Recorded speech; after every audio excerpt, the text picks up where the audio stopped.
என் மகனே, நீ வேண்டிக் கொள்கிறது உனக்கு அருளப்படும்.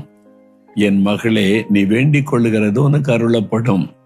யாபேஸ் வேண்டிக் கொண்டதை அருளி செய்த அதே ஆண்டவர் தான் இன்னைக்கு உங்களை பார்த்து சொல்லுகிறார், நீயும் என்னை நோக்கி வேண்டிக் கொண்டால் நீ வேண்டிக் கொண்டுகிறதை உனக்கு அருளி செய்வேன் என்று ஆண்டவர் வாக்கு கொடுக்கிறார்.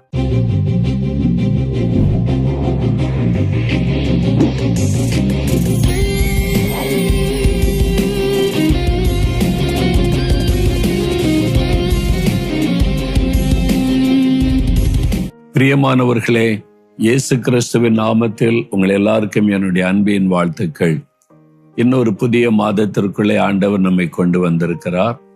கடந்த மாதமெல்லாம் அவருடைய கரம் நம்மை பாதுகாத்து தாங்கி நடத்தினது. நம்மை வேண்டிக் கொண்டதை ஆண்டவர் நிறைவேற்றினார். ஆண்டவருக்கு ஸ்தோத்திரம். இந்த மாதத்துல ஆண்டவர் எனக்கு என்ன வார்த்தை வைத்திருக்கிறார், நான் எப்படி அவருடைய ஆசீர்வாதத்தை பெற்றுக்கொள்ள நான் என்ன செய்யணும் என்பதை போன்ற பல கேள்விகள் எல்லாம் உள்ளத்தில் எழும்பும். இந்த மாதத்திற்காக நான் தேவனை நோக்கி ஜெபித்த போது ஆண்டவர் ஒரு ஜெபத்தை, அந்த ஜெபத்தை குறித்து உங்களோடு கூட பகிர்ந்து கொள்ளும்படிக்கும், நீங்கள் ஜெபிக்கும் போது அதே மாதிரி காரியம் நடக்கும் என்றும் ஆண்டவர் திருவுளம் பற்றினார். அதனால அதை குறித்து நான் உங்களோட வேத வசனத்தை சொல்லி நாம் இணைந்து ஜெபிக்க போகிறோம். 1 நாளாகமம் 4ஆம் அதிகாரம் 10வது வசனம். 1 நாளாகமம் 4ஆம் அதிகாரம் 10வது வசனம். யாபேஸ் இஸ்ரவேலின் தேவனை நோக்கி, தேவரீர் என்னை ஆசீர்வதித்து என் எல்லையை பெரிதாக்கி உமது கரம் என்னோடு இருந்து தீங்கு என்னை துக்கப்படுத்தாதபடிக்கு அதற்கு என்னை விலக்கி காத்தருளும் என்று வேண்டிக் கொண்டான். அவன் வேண்டிக் கொண்டதை தேவன் அருளினார். அவன் வேண்டிக் கொண்டதை கர்த்தர் அவனுக்கு அருளினார். யாபேஸ் என்கிற ஒரு மனிதன், அவன் ஆண்டவரை நோக்கி ஒரு குறிப்பிட்ட காரியத்துக்காக வேண்டிக் கொள்கிறான். அவன் வேண்டிக் கொண்டதை கர்த்தர் அவனுக்கு அருளினார். அப்ப ஆண்டவர் நமக்கு என்ன சொல்ல வருகிறார்? என் மகனே, நீ வேண்டிக் கொள்கிறது உனக்கு அருளப்படும். என் மகளே, நீ வேண்டிக் கொள்கிறது உனக்கு அருளப்படும். யாபேஸ் வேண்டிக் கொண்டதை அருளி செய்த அதே ஆண்டவர் தான் இன்னைக்கு உங்களை பார்த்து சொல்லுகிறார், நீயும் என்னை நோக்கி வேண்டிக் கொண்டால் நீ வேண்டிக் கொண்டுகிறதை உனக்கு அருளி செய்வேன் என்று ஆண்டவர் வாக்கு கொடுக்கிறார். யார் இந்த யாபேஸ் என்கிற மனிதன்? 9வது வசனத்தை வாசிக்கும் போது, யாபேஸ் தன் சகோதரரை பார்க்கிலும் கனம் பெற்றவனாயிருந்தான். அவன் தாய், நான் துக்கத்தோடே அவனை பெற்றேன் என்று சொல்லி அவனுக்கு யாபேஸ் என்று பெயரிட்டாள். அதாவது யாபேஸ் என்ற பெயருக்கு அர்த்தமே துக்கத்தை உண்டாக்குகிறவன். அவனுடைய தாயார் இவனுடைய பிறப்பின் நிமித்தம் ரொம்ப துக்கம் அடைந்திருந்தாங்க. என்ன பிரச்சனை தெரியாது.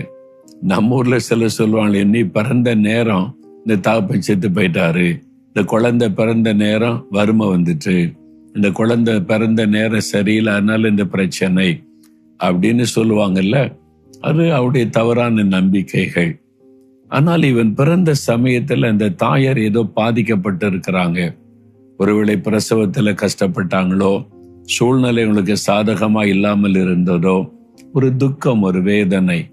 நான் துக்கத்தோடு தான் அவனை பெற்றேன் என்று சொல்லிதான் யாபேஸ் என்று பெயரிட்டார்கள். அப்ப துக்கத்தை உண்டாக்குகிறவன். ஆனால் அவன் பிறக்கும் பொழுது துக்கத்தை உண்டாக்குறவனாயிருந்து எல்லாரும் அவன் அப்படிதான் சொல்லியிருப்பாங்க. தாயே அப்படி சொல்லிட்டாங்கல்ல, இவனால என்ன பிரயோஜனம், இவனால இந்த குடும்பத்துக்கே துக்கம்தான், பிரயோஜனம் இல்லாதவன் என்று எல்லாரும் சொல்லி இருப்பாங்க. ஆனால் வரும் நாட்கள்ல அவன் தேவனை நோக்கி ஒரு பிரார்த்தனை செய்கிறான், வேண்டிக் கொள்ளுகிறான். ஆண்டவர் அந்த வேண்டுதலின் சத்தத்தை கேட்டு ஆசீர்வதித்து அவன் சகோதரரை எல்லாரையும் விட கனப்படுத்தி ஆசீர்வதித்து உயர்த்தி விட்டார்.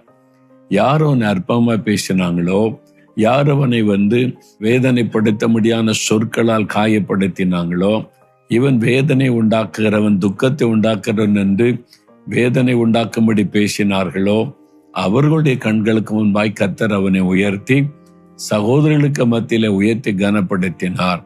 இன்னைக்கு உங்க வாழ்க்கையில கூட எல்லாரும் இப்படி சொல்றாங்களா, ஒன்னாலதான் நீ எப்ப பிறந்தே நம்ம வீடே விளங்காம போச்சு, உனக்கு நேரமே சரியில்லை அப்படின்னு மற்றவங்க சொல்றாங்களா? அதாவது உன் ராசியே சரியில்லை அப்படின்னு மக்கள் சொல்றாங்களா? அல்லது ஒன்னாலதான் இந்த குடும்பத்துல துக்கம், வேதனை, கஷ்டம் எல்லாம் என்பதாக உங்களை குற்றச்சாட்டும்படி பேசுறாங்களா? உங்களுடைய இருதயத்தை உடைத்து போகிற மாதிரி சொல்றாங்களா? வேதனையில் இருக்கிறீங்களா? அந்த ஆண்டவர் உடைந்த உள்ளத்தோட, வேதனைப்பட்ட உள்ளத்தோட, எல்லாரும் என்னதான் குற்றப்படுத்துறாங்க, என்னதான் காயப்படுத்துறாங்க, எதுக்கெடுத்தாலும் என்னதான் காரணமா சொல்றாங்க, நீ மனம் உடைந்து போயிருக்கிறீங்களா? உங்களுடைய பிரார்த்தனையை, விண்ணப்பத்தை கேட்க ஒரு ஆயத்தமா இருக்கிறார். நீ என்ன ஜெபிக்கிறீங்களோ அது உங்களுக்கு அருளி செய்ய ஆண்டவர் விரும்புகிறார். நம்ம ஊழியத்தில் அப்பாதரை பிரதர் இருந்தாங்கல்ல, என்னுடைய உடன் ஊழியராய், உடன் சகோதரனா இருந்தாங்க. ஆண்டவர் அவங்களை தேவனுடைய ராஜ்யத்தில் எடுத்துக்கொண்டார். அவங்க இருந்த நாட்கள்ல நிறைய அற்புதங்களை அவளை கொண்டு ஆண்டவர் செய்தார். ஒரு சமயத்துல ஒரு தாயார் தன் வாலிப மகளை அழைத்து கொண்டு அவளை சந்தித்து ஜெபிக்க அவங்க வீட்டுக்கு வந்திருந்தாங்க. அப்ப அவளோடு பேசின போது அந்த தாயார் தன் மகளுக்காக ரொம்ப வேதனைப்பட்டு பேசினாங்க. ஐயா, இவளுக்கு வயதுமாகி கொண்டிருக்கிறது. இவ ஒரு படிப்பு படித்தா, மேல் படிப்பாது படிக்கட்டும் அப்படின்னு சொல்லி எவ்வளவு முயற்சி பண்ணின, ஒண்ணு நடக்கல.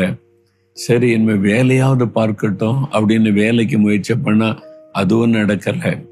சரி, திருமணமாவது செய்து வச்சிடலான்னு பிரயாசப்பட்டா ஒண்ணு வாய்க்கல. இவருடைய வாழ்க்கையில ஒரு ஆசீர்வாதம் இல்லை அப்படின்னு சொல்லி அந்த தாயார் வேதனையோடு சொன்னாங்க. அப்படி சொல்லி கொண்டிருக்கும் போதே அந்த வாலிப மகள் சத்தமிட்டு அவள் அழுதாள். அவள் அடக்கிக் கொள்ள முடியாம அழுத உடனே பிரதர் கேட்டாங்க, ஏமா அழுகிற என்று கேட்ட போது, ஐயா, எங்க அம்மாவே என்னை பார்த்து சொல்றாங்க, நீ ஒரு சபிக்கப்பட்டவள், நீ ராசி இல்லாதவன், தோஷத்தினால பாதிக்கப்பட்டு இருக்கிறவன், தோஷம் இருக்குது, உனக்கு வாழ்க்கை நல்லா இருக்காது, அவ்வளவுதான். சொந்தக்காரங்கெல்லாம் சொல்றாங்க, உறவினர்லாம் சொல்றாங்க, இத்தனை வயசு ஆகி போச்சு, அவளுக்கு ஒரு வாழ்க்கையில ஒரு வேலையும் இல்லை, வருமானமும் இல்லை, சரியான முழுமையான படிப்பும் இல்லை, ஒரு நல்ல ஒரு திருமண வாழ்க்கை அமையல, அவ்வளவுதான் எல்லாரும் பரிகாசம் பேசுறாங்க. எங்க அம்மாவே இந்த வார்த்தை சொல்லும் போது எப்படியா நீ சத்தமிட்டு அழுதாள். அவங்க சொன்னாங்க, மகளே, உலகமே உன்னை என்ன வேணாலும் சொல்லலாம், நீ தோஷம் உள்ளவள், நீ சபிக்கப்பட்டவள், நீ துக்கத்தை கொண்டு வருகிறவள் என்பதாய் சொல்லலாம். ஆனா உன்னை ஆசீர்வதிக்கிற ஒரு ஆண்டவர் இருக்கிறார். உன் துக்கத்தை மாற்றுகிற, வேதனை மாற்றுகிற ஒரு ஆண்டவர் இருக்கிறார். அந்த இயேசுவினிடத்துல நம்மை ஜெபிக்கலாம். நீயும் இருதயத்துல உள்ளது அவருக்கு சொல்லு, அவர் உனக்கு அற்புதம் செய்வார் என்று சொல்லி அந்த மகளுக்காய் பாரத்தோடு ஜெபம் பண்ணி ஆண்டவர்கிட்ட ஜெபிச்சிருக்கிறோம். அவர் உனக்கு கட்டாயம் அற்புதம் செய்வார்னு ஆறுதல் படுத்தி அனுப்பினாங்க. 2-3 மாதம் தான் கழிந்தது. அந்த தாய் மகளை திரும்ப வந்தாங்களா, அந்த தாய்க்கு ரொம்ப சந்தோஷத்தோடு வந்தாங்க. என்ன சொன்னாங்க, ஐயா, நீங்க அன்றைக்கு இயேசுகிட்ட பிரார்த்தனை பண்ணி ஜெபம் பண்ணி அனுப்புனீங்க. நானும் என் மகளுக்காக அந்த இயேசு கிறிஸ்து கிட்ட நான் வேண்டுதல் செய்தேன். ஆண்டவர் எங்களுடைய வேண்டுதலின் சத்தத்தை கேட்டார். என்ன நடந்தது? முதலாவது அற்புதம், அவளுக்கு ஒரு நல்ல வேலைக்கு வழி திறந்து வேலை கிடைத்து விட்டது. இப்போ ஒரு மரியாதையோட வேலைக்கு சென்று வருகிறாள். அந்த மாதிரி இயேசு கிறிஸ்து ஆசீர்வதித்தார். 2வது, அவருக்கு நல்ல ஒரு வாழ்க்கை துணை வரன் அவங்களுக்கு ரொம்ப பிடித்து போய் திருமணமும் ஒழுங்கு செய்யப்பட்டாச்சு. அந்த திருமண கார்டை கொடுக்க வந்தோம். நீங்க பிள்ளைகளை ஆசீர்வதிக்கணும்னு சொல்லி சந்தோஷமாய் கேட்டுக்கொண்டாங்க. பாருங்க, துக்கத்தோட, அவமானத்தோட, வேதனையோடு வந்தாங்க. ஆண்டவர் அந்த விண்ணப்பத்தை கேட்டு துக்கத்தை சந்தோஷமாய் மாற்றினார். நிந்தை, அவமானத்தை ஆசீர்வாதமாய் மாற்றினார். இன்னைக்கு நீங்க சோர்ந்து போய் இருக்கிறீங்களா? எல்லாரும் என்ன அப்படித்தான் சொல்றாங்க, நீ ராசி இல்லாதவள்னு சொல்றாங்க, நீ சபிக்கப்பட்டவன் என்று சொல்றாங்க, உனக்கு ஒண்ணு வாய்க்காதுன்னு சொல்றாங்க, எல்லாருக்கும் நான் பரிகாசம் ஆயிட்டேன், எல்லாருக்கும் நான் ஒரு வேதனை கொடுக்கிறவனா தான் நான் இருக்கிறேன் அப்படின்னு நினைக்கிறீங்களா? யாபேஸ் அவன் துக்கத்தை உண்டாக்குகிறவன் என்பதாய் தாய் நினைத்தாங்க. அதே யாபேஸுடைய வாழ்க்கையில ஆசீர்வதித்து கர்த்தர் அவனை கனப்படுத்த உயர்த்தினார். ஏன் தெரியுமா? அவன் தேவனை நோக்கி வேண்டுதல் செய்தான். உங்கள் ஜெபத்தை கேட்கிற ஒரு ஆண்டவர் இருக்கிறார். என்ன வாக்கு கொடுத்தார் இந்த வருஷத்துக்கு? கேளுங்கள், உங்களுக்கு கொடுக்கப்படும். நீ கேளு, மகனை கேளு, மகளை கேளு, உன் ஜெபத்தை கேட்டு உனக்கு அற்புதம் செய்ய ஆயத்தமா இருக்கிறேன்னு சொல்றார். யாபேசனுடைய பிரார்த்தனை கேட்டு அவனை ஆசீர்வதித்தார். இல்ல, அவன் எப்படி ஜெபம் பண்ணா தெரியுமா? ஒரு 4 காரியத்துக்காக ஜெபிக்கிறதை 1 நாளாகமம் 4:10 நம்ம வாசிக்கிறோம். நம்ம எப்படி ஜெபிக்கணும்? நிறைய சமயத்துல வீணான வார்த்தைகளை அலப்புகிறோம், கருத்தில்லாத ஜெபம் பண்ணுகிறோம். ஆனா இந்த யாபேசு ஒரு 4 காரியத்துக்கு குறிப்பாய் ஆண்டவரிடத்துல வேண்டுதல் செய்தாராம். ஆண்டவர் அவன் வேண்டிக் கொண்டதை அருளி செய்தார். பார்த்தீங்களா? ஆண்டவர் அவன் வேண்டுதலை அருளி செய்தார். இன்னைக்கு உங்களுக்கு என்ன வேணும்? மகனே, உனக்கு என்னப்பா வேணும்? மகளே, உனக்கு என்ன வேணும்? நீ வேண்டிக் கொள்றத அருளி செய்ய ஆண்டவர் ஆயத்தமா இருக்கிறார். பக்கத்துல தான் நிக்கிறாரு. நீ எங்க உட்கார்ந்து இருக்கிற, எங்க நிக்கிற, எங்க இருந்து இதை பார்த்து கொண்டு இருக்கிற? உன் பக்கத்துல நின்றுதான் யாபேஸ் வேண்டிக் கொண்டதை அருளி செய்தன்ல. நான் நேற்றும் இன்றும் என்று மாறாதவர், நான் பட்சபாதம் உள்ள தேவன் அல்ல. நீ என்ன வேண்டிக் கொள்ளுவாய், உனக்கு அருளி செய்யணும்னு நான் ஆயத்தமா இருக்கிறேன். நீ இயேசு இன்னைக்கு உன்னை பார்த்து சொல்லுகிறார். சொன்ன போகாத, மனிதர்கள் சொல்ற வார்த்தை கேட்டு கலங்காத. இயேசு சொல்லுகிறார், நீ வேண்டிக்க, உனக்கு என்ன வேணும், நீ வேண்டிக் கொள்றதை அருளி செய்கிறேன் அப்படின்னு ஆண்டவர் சொல்றார். அவருக்கு தான் எல்லாம் தெரியுமே அப்படின்னு நினைக்க கூடாது. வேத புஸ்தகத்துல பரிசுத்த மார்க் எழுதின சுவிசேஷம் 10ஆம் அதிகாரத்துல 51வது வசன வாஸ்து பாத்தீங்கன்னா, இயேசு எரிகோ என்ற பட்டணத்தின் வழியா போகிறாரா. அங்கே பரிதிமேயு என்ற பிறவியிலேயே கண் பார்வையில்லாத ஒரு மனிதன். அவன் தர்ம எடுத்துதான் பிழைத்து கொண்டிருந்தான். அவனுக்கு கண் பார்வை இல்லையா, அதனால தர்மம் எடுத்து கையேந்தி வாழ்கிற ஒரு வாழ்க்கை. இல்ல என்ன செய்வேன், என்ன பாவம் செஞ்சானோ இது மாதிரி பிறந்திருக்கிறான், இவனுக்கு என்ன சாபமோ என்ன கருமமோ, போன பிறவியில் என்ன பாவம் செய்தான்னு கூட நம்ம ஊர்ல என்ன நினைச்சிருப்பாங்க. அந்த ஊர்ல அதெல்லாம் நம்புறதில்லை. இவங்க அப்படிலாம் நினைச்சிருப்பாங்க. அவனுடைய கருமந்தான் இந்த மாதிரி தெருவில் உட்காந்து பிச்சை எடுக்கிறான் என்பதெல்லாம் பேசியிருப்பாங்க. அவருடைய வார்த்தையை காதலை கேட்டு எவ்வளவு காயப்பட்டு இருப்பான்ல, எவ்வளவு துக்கப்பட்டு இருப்பான். ஐயா தர்மம் போடுங்கன்னு கேட்கும்போது சிலர் போட்டிருப்பாங்க, சிலர் திட்டிட்டு ஏசிட்டு கூட டிஸ்டர்ப் பண்ணாத போடா அப்படின்னு கூட சொல்லி இருக்கலாம். அவருடைய உள்ளம் காயப்பட்ட ஒரு உள்ளம். ஏன் என் வாழ்க்கை இப்படி இருக்கிறது, நான் ஏன் இப்படி பிறந்தேன், அப்படிலாம் பல கேள்விகள் உள்ளத்துல இருந்திருக்கும். நான் மட்டும் ஏன் இப்படிலாம் கஷ்டப்படணும் என்பதாய். நீங்க இப்ப நினைக்கிறீங்களே, அப்படிதான் அவனை நினைச்சிட்டு உட்கார்ந்துருந்தான். ஆனா இயேசு அந்த வழியாய் வருகிறார் என்பதை கேள்விப்பட்ட உடனே அவனுக்குள்ள ஒரு விசுவாசம் வந்தது. இயேசு வர்றாரா, இங்கதான் போகிறாரா, அப்ப என் வாழ்க்கை மாறிடும், எனக்கு ஒரு அற்புதம் நடந்துரும், இனி நான் துக்கமா இருக்க போறதில்லை, என் துக்கத்தை அவர் மாற்றிடுவாரு, என் நிந்தை அவமானத்தை மாற்றிடுவாரு, அவரை பற்றி நான் கேள்விப்பட்டிருக்கேன்னு சொல்லி அவரை கூப்பிடுகிறான். இயேசுவே, தாவீதின் குமாரனே, எனக்கு இறங்கும் என்று. அப்ப இயேசு அவனை அழைச்சிட்டு வர சொல்றார். அவனை கொண்டு முன்னால விட்ட உடனே இயேசு அவனை பார்க்கிறார். பார்த்து என்ன கேட்கிறார், மகனே, நான் உனக்கு என்ன செய்ய வேண்டும் என்று விரும்புகிறாய்? என்ன ஆண்டவரே, உங்களுக்கு தெரியாததா, நான் எது கூப்பிட்டேன் தான் உங்களுக்கு தெரியும்ல. அப்படி அவன் பேசல. ஆண்டவருக்கு தான் எல்லாம் தெரியும்ல, அவர் செய்ய வேண்டியதானே, தர வேண்டியதானே, எனக்கு என்ன வேணும் அவருக்கு தெரியும். இந்த விதண்டவாதம் பேசக்கூடாது. ஆண்டவர் கேட்கிற, உனக்கு என்ன வேணும், உனக்கு என்ன செய்யணும் என்பதாய். முதல் அவன் தன்னை சிருஷ்டித்த தேவனிடத்துல பேசுகிறான். எனக்கு பார்வை வேண்டும். இதுக்கு முன்னால் அவன் கேட்டதெல்லாம் மனுஷரிடத்துல கையேந்தாம, ஐயா தர்மம் போடுங்க, சாப்பிட்டு எனக்கு 2 நாள் ஆச்சு, பசியா இருக்கிறேன், என் தேவையெல்லாம் சந்திக்கு பண்ணி இறக்கம் செய்யுங்க ஐயா. நீ ஆட்கள் நடமாடுகிற சத்தம் கேட்டு மனுஷரிடத்துல கையேந்தனான். இப்ப முதலாய் தன்னை சிருஷ்டித்த இயேசுக்கு முன்னால வந்து நிற்கிறான்.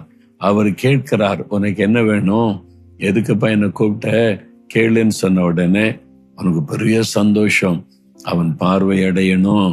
ஆண்டவர் பாருங்க, அவன் கேட்டதை கொடுத்து அவனை மகிழ பண்ணினார்ல.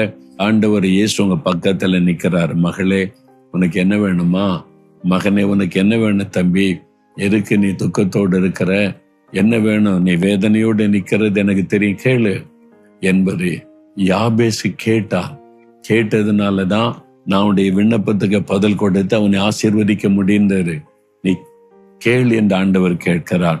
அப்ப ஆண்டவரிடத்துல என்ன கேட்கறது, எப்படி கேட்கறது, ஒரு பதஸ்தம் இருக்கும்ல. யாபேஸ் நிதானமாய் அழகான ஒரு ஜெபம் செய்கிறார். பாருங்க, யாபேஸ் இஸ்ரவேலின் தேவனை நோக்கி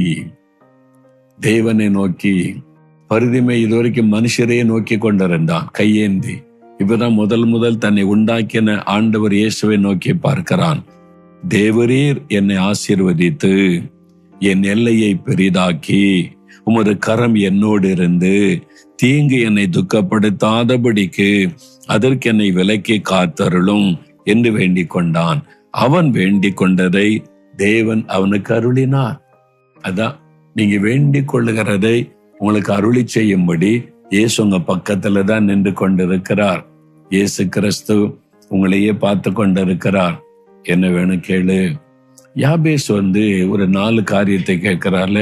ஒரு முழுமையான ஜெபம், வேண்டுதல். முதலாவது, தேவரீர் என்னை ஆசீர்வதியும்.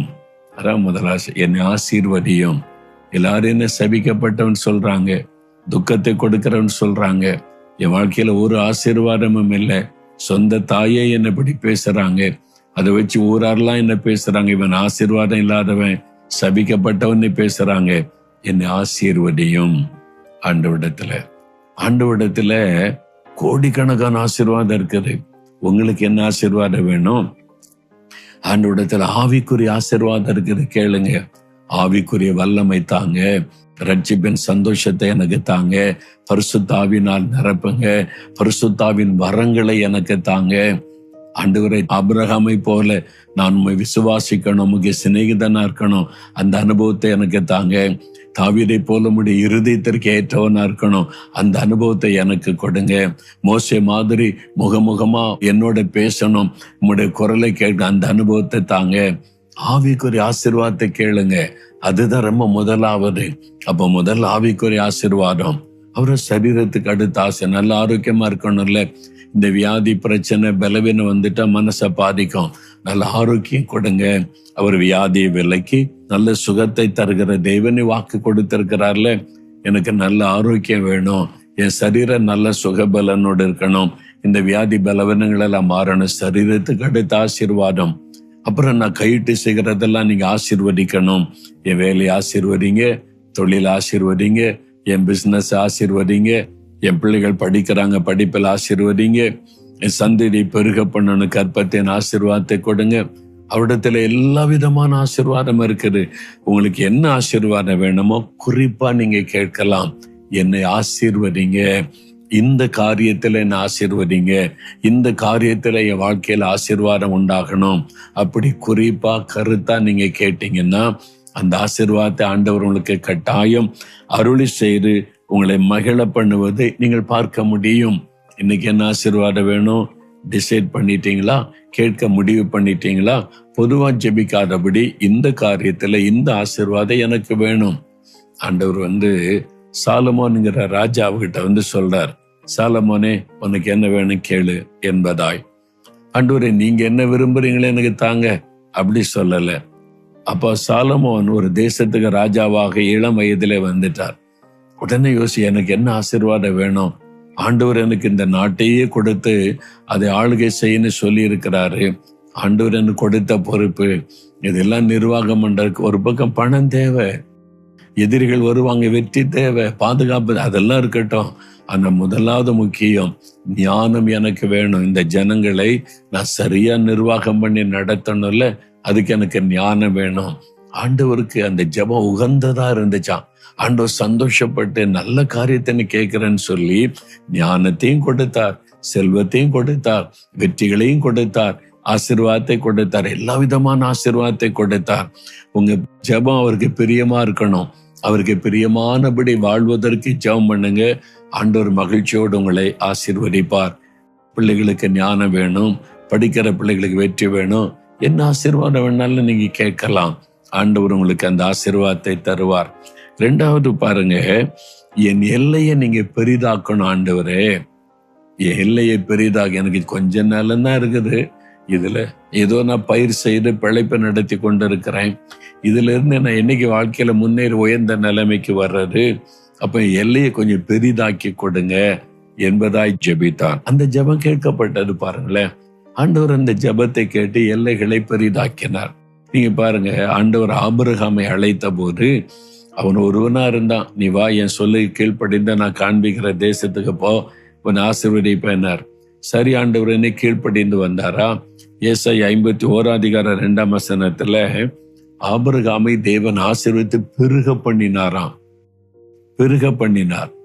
அதாவது எல்லைகளை விஸ்தாரமாக்குறாரு. பிசினஸின் எல்லைகள் விஸ்தாரமாகுது, வருமானத்தின் எல்லை விஸ்தாரமாகுது, பெருக சந்ததியை பெருக பண்ணுகிறார், ஆடு மாடுகள் பெருக பண்ணுகிறார், வேலைக்காரர் வேலைக்காரிகள் செல்வத்தை பெருக பண்ணுகிறார். அப்போ வருத்திக்க பண்ணுகிற தேவன், பெருக பண்ணுகிற தேவன். அப்போ என் எல்லையை நீர் பெரிதாக்கணும். ஆண்டவர் இந்த ஜெபத்துக்கு பதில் தருகிறவர். பார், உங்களுக்கு செய்வார்.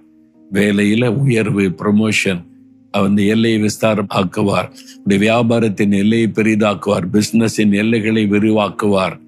உடைய ஆவிக்குரிய வாழ்க்கையில ஜெப வாழ்க்கையை எல்லைகளை பெரிதாக்குவார், விசுவாசத்தை இன்னும் பெரிதாக்கி தருவார். நீங்க செய்கிற ஊழியத்தின் எல்லைகளை அவர் பெரிதாக்கி விஸ்தாரமாக்குவார். அவர் பெரிதாக்கி தருகிற தேவன். யோபு 1:10 வாசித்தீங்கன்னா, யோபை ஆண்டவர் ஆசீர்வதித்தார்னு சொல்லப்பட்டிருக்கிறாரு. அந்த ஆசீர்வாதத்துல ஒண்ணு பாருங்க, அவருடைய சம்பத்து தேசத்திலே பெருகிட்டு, சொத்துக்கள் பெருகிட்டான். அதாவது விஸ்தாரமாக்குகிறார், பெருக பண்ணினார் என்பதாய். உங்களுக்கும் அதை செய்வார். உடைய வருமானத்தை பெருக பண்ணுவார், உடைய எல்லைகளை விஸ்தாரமாக்குவார்.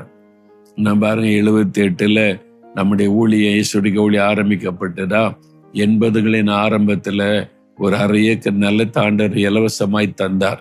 அந்த காலத்துல அது எங்களுக்கு பெரிய விஷயம். 1/2 ஏக்கர் நிலத்தை ஒருத்தர் இலவசமா ஊழியத்துக்கு தந்திருக்கிறாங்க, ஆண்டவர் தந்திருக்கிறான்னு சொல்லி நாங்க ரொம்ப ஆண்டவரை துதித்து, அதுல தான் தேவனுடைய வீடு கட்டப்பட்டாரு.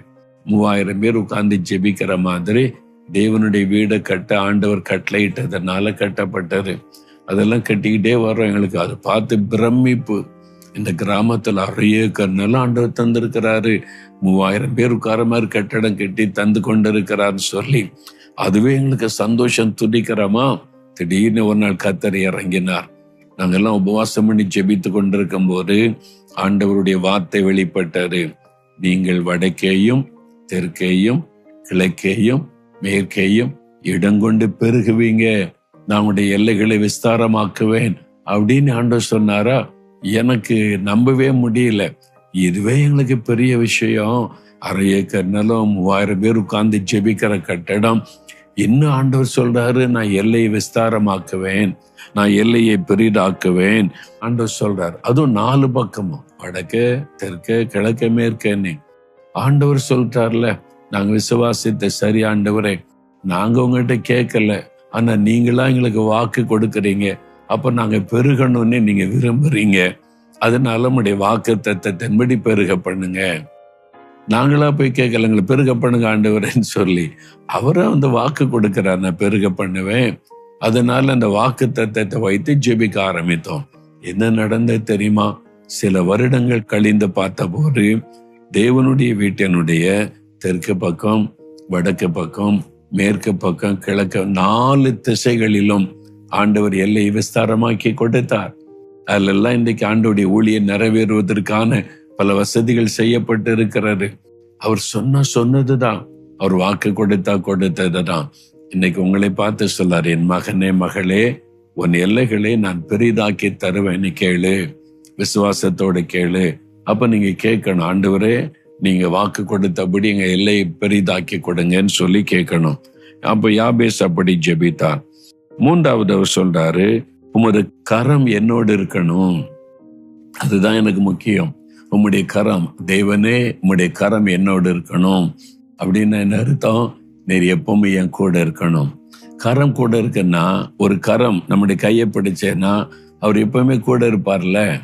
அதான் ரொம்ப முக்கியம். பார்த்துக்கிடுங்க, 1974வது வருஷம் ஆண்டவர் நேரடியா என்னை சந்தித்து முகமுகமா என்னோடு ஊழியத்தை குறித்து பேசின அந்த நாள், அந்த காரியனால் மறைக்கவே முடியாது. அப்ப ஆண்டவர் என்னுடைய ஊழியத்துக்கான பல காரியத்தை பேசி அழைத்த போது நான் சந்தோஷமா ஏற்றுக்கொள்ளல. எனக்குள்ளே பல பயம், பல கேள்விகள் எல்லாத்தையும் கேட்ட ஆண்டவர்கிட்ட, என்னால கடைசி வரையெல்லாம் நிக்க முடியுமா? இந்த உலகத்துல எத்தனை பாடு, பிரச்சனை, சோதனை எல்லாம் இருக்கு.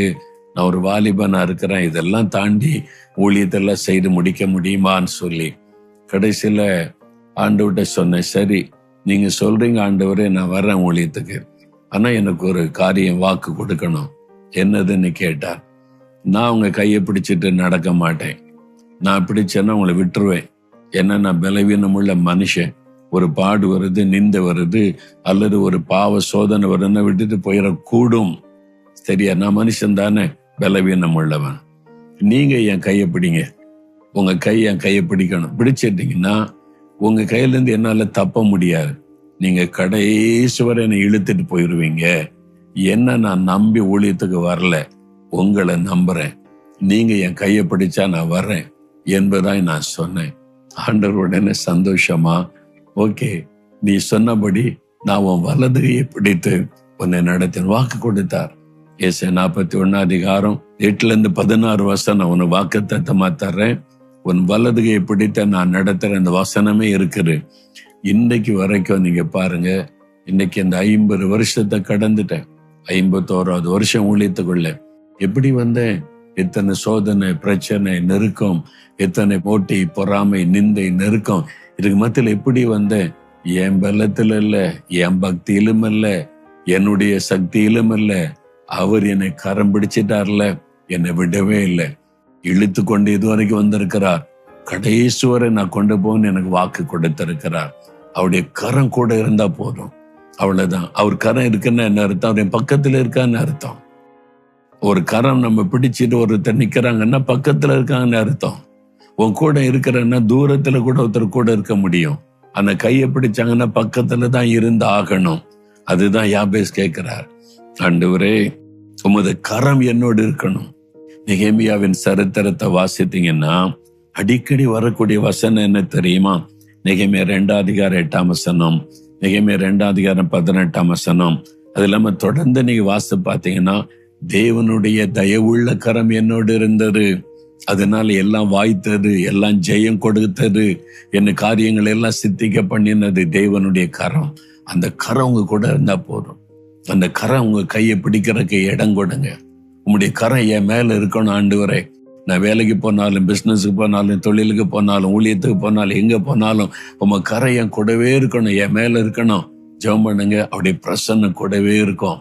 அதுதான் உங்களுடைய வெற்றியின் ரகசியம், ஆசீர்வாதத்தின் ரகசியம். சரியா? 4வது ஒரு காரியம் ஜெபிக்கிறாரு. தீங்கு என்னை துக்கப்படுத்தாதபடிக்கு என்னை விலக்கி காத்தருளும். ஏற்கனவே நான் துக்கத்தை உண்டாக்குறவனா இருக்கிறேன். இனி எந்த தீங்கு எனக்கு வரக்கூடாது, என்னை துக்கப்படுத்த கூடாது ஆண்டவரே. நான் துக்கப்படக்கூடாது. தீங்கு என்னை துக்கப்படுத்தாதபடிக்கு எல்லாத்துக்கும் விலக்கி என்னை காத்து கொள்ளுங்க. சரி மகனே, நீக்கு வேண்டிக் கொண்டல்ல, நான் நிறைவேற்ற. இனி எந்த தீங்கு உனக்கு வராது. மனுஷரால் வரக்கூடிய தீங்கு, நீங்க வேலை செய்யற இடத்துல, பிசினஸ் செய்யற இடத்துல, வசிக்கிற இடத்துல, நீங்க உயர உயர கர்த்தர் ஆசீர்வதிக்க சத்துருக்கள் பெருகுவாங்க. ஏன்னா பொறாமை கொண்ட மனிதர்கள் இருக்கிறாங்கல்ல, பொறாமையினால் உங்களுக்கு எப்படியா தீங்கு செய்யணும், உங்களை முடைக்கிறணும், ப்ரொமோஷனை கெடுத்துறணும், வேலையை விட்டு விரட்டிடணும், பிசினஸை முடைக்கிறணும், ஊழியத்தை தடுத்தரணும், உங்களுக்கு வரக்கூடிய நன்மைகளை கெடுத்தரணும்.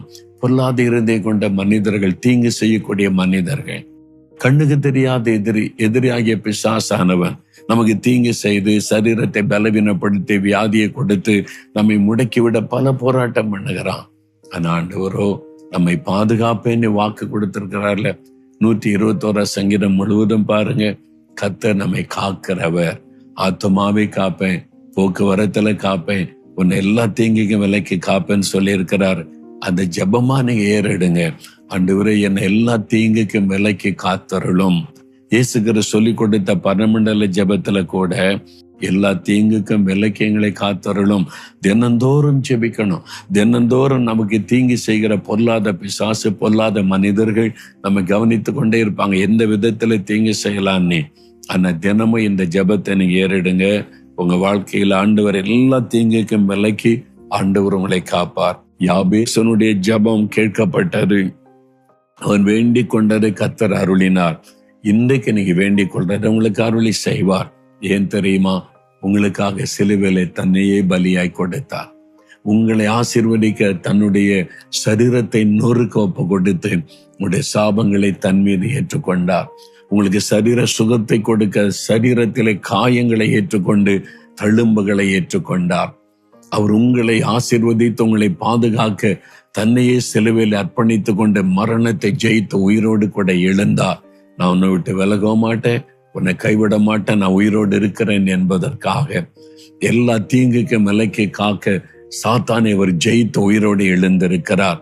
அந்த இயேசுதான் அவங்க பக்கத்துல நின்று உனக்காக சிலுவில நொறுக்கப்பட்டு அடிக்கப்பட்டு காயப்பட்டு என் ரத்தத்தை சிந்தி என் ஜீவனை கொடுத்து மரணத்தை ஜெயித்து உயிரோடு எழுந்தேன், உன் வேண்டுதலை கேட்க பதில் கொடுக்க என்பதாய். இப்ப கேட்கறீங்களா? என்ன வேணும்? இந்த காரியத்திற்கு ஜெபிக்கலாமா? அப்படியே கண்களை மூடுங்க, ஆண்டவரை பார்த்து சொல்லுங்க, யாபேஸ் வேண்டிக் கொண்டதை நிறைவேற்றி கொடுத்தீங்க, நீங்க மாறாத தேவன், நான் வேண்டிக் கொள்கிறதை எனக்கு அருளி செய்வீங்க, நான் விசுவாசிக்கிற ஆண்டவரேன்னு சொல்லுங்க. விசுவாசிக்கிறேன், விசுவாசிக்கிறேன், நீர் என் விண்ணப்பத்துக்கு பதில் தருகிறீர், விசுவாசிக்கிறேன்னு சொல்லுங்க. தேவரீர் என்னை ஆசீர்வதியும், கேளுங்க, என்னை ஆசீர்வதியும், என் குடும்பத்தை ஆசீர்வதியும், பிள்ளைகளை ஆசீர்வதியும், வேலை ஆசீர்வதியும், தொழிலை ஆசீர்வதியும், ஊழியத்தை ஆசீர்வதியும், ஆண்டவரே சந்ததி ஆசீர்வதியும், ஆசீர்வதியும், ஆசீர்வதியும். இயேசுவே என்னை ஆசீர்வதியும், இந்த காரியத்துல என்னை ஆசீர்வதியும், ஆசீர்வதியும். எல்லைகளை பெரிதாக்கும் ஆண்டவரே. தேசத்துல சம்பத்து பெருகிற்று என்று யோபுடைய வாழ்க்கையில பார்க்கிறோமே, நீர் எல்லை விஸ்தாரமாக்கும். என் தொழிலின் எல்லைகள் விஸ்தாரமாகட்டும், வருமானத்தின் எல்லைகள் விஸ்தாரமாகட்டும் ஆண்டவரே, என் வியாபாரத்தின் எல்லைகள் விஸ்தாரமாகட்டும் ஆண்டவரே, என் ஊழியத்தின் எல்லைகள் விஸ்தாரமாகட்டும், என் சபையின் எல்லைகள் விஸ்தாரமாகட்டும். நீர் எல்லையை பெரிதாக்கும். இயேசுவின் நாமத்தில் எல்லை பெரிதாகட்டும் ஆண்டவரே. என்னுடைய வாழ்க்கையில, ஆவிக்குரிய வாழ்க்கையிலும் எல்லை பெரிதாகணும். உலக வாழ்க்கையிலையும், வேலையிலையும், பிசினஸ்ல, வருமானத்துல எல்லைகள் விரிவாகணும். அந்த ஆசீர்வாதம் எனக்கு உண்டாகணும் ஆண்டவரே. உம்முடைய கரம் என் கூட இருக்கணும் அப்பா. உங்க கரம் என் கூட இருந்தா போதும். எத்தனை பிரச்சனை, பாடு, நெருக்க வந்தால் என்னாலே தாண்டி செல்ல முடியும். உங்க கை என் கூட இருக்கணும். நீங்க என் கூடவே இருக்கணும் ஆண்டவரே. என் கையை பிடிங்க, உங்க கையை என் மேல வையுங்க, என் தோள்ல உம்முடைய கை படட்டும். நீங்க எப்பவுமே என் கூட இருக்கணும். நான் எங்க போனாலும் என் கூட இருக்கணும். இரவும் பகலும் உம்முடைய கரம் என்னோடு இருக்கணும். உம்முடைய பிரசன்னம் என்னோடு இருக்கணும். எனக்கு அதுதான் வேணும். நீங்க என் கூடவே இருந்தா போதும் ஆண்டவரே. நான் என்ன காரியம் செய்தாலும் நீங்க கூட இருந்தா எனக்கு ஜெயம் கொடுப்பீங்க, என் ஆசீர்வதித்தை நடத்துவீங்க. நான் விசுவாசிக்கிறேன். உங்க கரம் எப்பொழுது என் மீது இருக்கணும். அதுக்கு தடையாயிருக்கிற பாவத்தெல்லாம் மன்னிச்சிருங்க. நீங்க என் கூட இருக்க முடியாதபடி காணப்படுகிற மீறுதல்கள், பாவங்கள், அக்கிரமங்கள் எல்லாத்தையும் மாற்றிருங்க. என்னை பரிசுத்தத்துக்கு ஒப்பு கொடுக்கிறேன். நீங்க என்னை பரிசுத்தப்படுத்தி என் கூட இருந்த நடத்தை அர்ப்பணிக்கிற ஆண்டவரே. உங்க கரம் என் கூட இருக்கட்டும். எல்லா தீங்குக்கு விலக்கி என்னை காத்து கொள்ளுங்க. எனக்கு தீமை செய்யற மனிதர்கள் சூழ்ந்திருக்கிறாங்க, பொறாமை உள்ள மனிதர்கள் சூழ்ந்திருக்கிறாங்க, என்னை டிஸ்டர்ப் பண்றாங்க, தடை பண்றாங்க, தீங்கு உண்டு பண்ணுகிறாங்க, மறைமுகமா இருந்து செயல்படுகிறாங்க. என்னை காத்து கொள்ளுங்க. பொல்லாத ஆவிகள், பிசாசின் கிரியைகள், இருளின் வல்லமைகள் எனக்கு தீங்கு செய்ய, குடும்பத்துக்கு தீமை செய்ய போராடுகிறது. எல்லா தீங்குக்கு விலக்கி என்னை காத்து கொள்ளுங்க. ஒன்றும் என்னை தீங்கு பண்ணக்கூடாது. என் குடும்பத்துக்கு எந்த தீங்கும் வரக்கூடாது. என் பிள்ளைகளுக்கு எந்த தீங்கும் வரக்கூடாது. என் ஆத்மாவை காத்துக்கொள்ளுங்க, சரீரத்தை காத்துக்கொள்ளுங்க, என் தொழிலை, குடும்பத்தை, என் பிள்ளைகளை எல்லாரையும் காத்துக்கொள்ளுங்க. ஆண்டவரே, யாபேஸ் வேண்டிக் கொண்டதை அருளி செய்தவர், நான் இப்பொழுது வேண்டிக் கொள்ளுகிறது எனக்கு அருளி செய்கிறீர். சுகத்தை அருளி செய்கிறீர், ஆசீர்வாதத்தை அருளி செய்கிறீர், பாதுகாப்பை நீர் அருளி செய்கிறீர், எல்லைகளை விஸ்தாரமாக்கி என்னை ஆசீர்வதிக்கிறேன். நான் இதை விசுவாசிக்கிறேன், அதை பெற்றுக் கொள்கிறேன். ஆண்டவரே, இந்த ஜெபத்திற்கு எனக்கு பதில் தந்து தினந்தோறும் இப்படியே ஆசீர்வதிக்கிறீங்க. தினந்தோறும் நான் இப்படியே ஜெபிக்க அர்ப்பணித்துக் கொள்கிறேன். ஒவ்வொரு நாளும் என்னை ஆசீர்வதித்து எல்லைகளை விஸ்தாரமாக்கி என்னை பாதுகாத்து நடத்துகிற தேவனுக்கு ஸ்தோத்திரம், ஸ்தோத்திரம், ஸ்தோத்திரம் என்று துதிக்கிறேன். நான் பெற்றுக்கொண்டேன் என்று விசுவாசிக்கிறேன். யாபேஸ் வேண்டிக் கொண்டதை அருளி செய்த தேவன் இப்பொழுது நான் வேண்டிக் கொண்டதை எனக்கு அருளி செய்து விட்டதற்காய் ஸ்தோத்திரம், ஸ்தோத்திரம், ஸ்தோத்திரம். இயேசு கிறிஸ்துவின் நாமத்தில் ஜெபிக்கிறோம் பிதாவே. ஆமென், ஆமென். பிரியமானவர்களே, ஆண்டவர் நீங்க வேண்டிக் கொண்டதை அருளி செய்து விட்டார். விசுவாசிக்கிறீங்களா? நான் பெற்றுக்கொண்டேன் என்று ஆண்டவரை நல்ல துதிங்க. தினமும் இந்த ஜெபத்தை செய்யுங்க. தினமும் ஒரு முறை 1 நாளாகவும் 4ஆம் அதிகாரம் 10ஆம் வசனத்துல அதை சொல்லி, நானும் அதே மாதிரி வேண்டுதல் செய்கிறேன் அப்படின்னு சொல்லி தினமும் இந்த மாதிரி ஆசீர்வதியும், ஆண்டவரே, எல்லையை பெரிதாக்கும், உமது கரம் என்னோடு இருக்கட்டும், தீங்கு என்னை துக்கப்படுத்தாதபடி என்னை காத்துக்கொள்ளும். இன்றைக்கு என்னை காத்துக்கொள்ளும், இன்றைக்கு உம்முடைய கரம் என்னோடு இருக்கட்டும், இன்றைக்கு இந்த காரியத்தில் ஆசீர்வதியும், இன்றைக்கு இந்த காரியத்தில் எல்லைகளை பெரிதாக்க. அப்படி குறிப்பா தினமும் ஜெபிங்க, தினமும் அற்புதங்களை காண்பீங்க. இந்த மாதம் முழுவதும், என் வருஷம் முழுவதும், வாழ்நாள் முழுவதும் ஆண்டவர் உங்களுடைய வேண்டுதலை கேட்டு உங்களை ஆசீர்வதித்து மேன்மைப்படுத்துவாராக. ஆமென். This program is sponsored by Brother Arul Raj and family, Virudhunagar. எரேமியா 33:6 படி, கர்த்தர் உங்களுக்கு பரிபூரண சமாதானத்தையும் சத்தியத்தையும் வெளிப்படுத்துவாராக. Brother Kumar and family, Jesus Borewells, Rayappanpatti, Theni. ஆதியாகமம் 21:22 படி, நீங்கள் செய்கிற காரியங்கள் எல்லாவற்றிலும் தேவன் உங்களோடே கூட இருக்கிறார். அன்பானவர்களே, நீங்களும் தொலைக்காட்சி ஊழிய பங்காளராகிட தொடர்பு கொள்ள வேண்டிய தொலைபேசி எண் 994222466611. இமெயில் முகவரி partners@jesusredeems.org. For further details and prayer support, contact Jesus Redeems Ministries, Nalumavudi, Thoothukudi District, 628-211. Our phone number 04639 353535. info@jesusredeems.org. Our website www.jesusredeems.com. God bless you.